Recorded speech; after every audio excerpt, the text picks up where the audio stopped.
Title: Our Ancestors Made a Deal, and We're Still Paying. Long, long ago, in a time when the world was still young, the first people lived in harmony with the earth. The forests were thick, the rivers ran clean, and the skies were filled with stars so bright they seemed close enough to touch. Life was simple, but it was good. The people took only what they needed, and the earth gave generously in return. But as time passed, the people grew restless. They wanted more food, more comfort, more power. They looked at the towering trees and saw not shelter, but wood to build great houses. They looked at the rivers and saw not life-giving water, but a way to turn wheels and grind grain faster. They looked at the animals and saw not companions, but skins and meat to trade. One day, a stranger came to the village. He wore fine clothes and carried a bag filled with strange tools.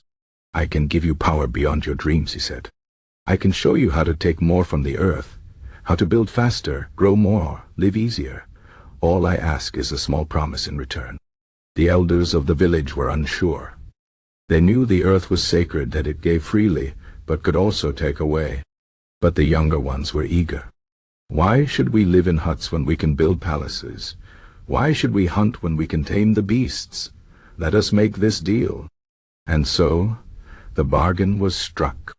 The stranger, who some whispered was no man at all, but something far older, taught them secrets. How to dig deep into the earth for black stones that burned with endless fire.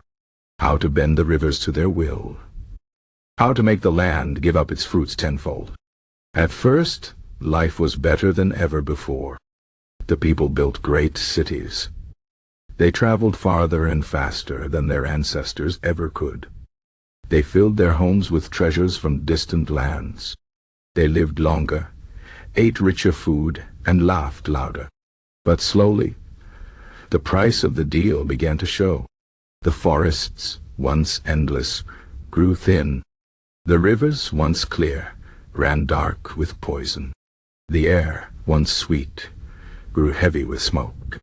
The animals vanished, their songs replaced by the hum of machines. The people grew sick from food that looked perfect, but had no life left in it. They fought over the last drops of clean water, the last patches of fertile land.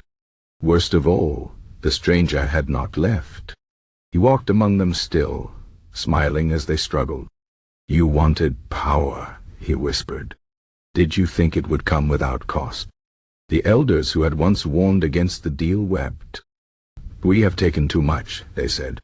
"We have forgotten the old ways, the ways of balance, of gratitude. Now our children will pay for our greed." And so they did. Generations passed, and the debt grew heavier. The earth, once patient, grew fierce. Storms raged where gentle rains once fell. Fires swallowed whole villages. The people begged for mercy, but the stranger only laughed. "A deal is a deal," he said. But not all was lost. Among the people, there were some who remembered the old stories, who listened to the wind and the rivers, who knew that the earth could heal if given the chance. They began to plant trees where the forests had been cut.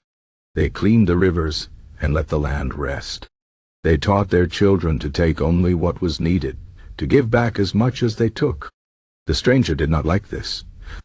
"You break the deal," he hissed. But the people stood firm. "No," they said.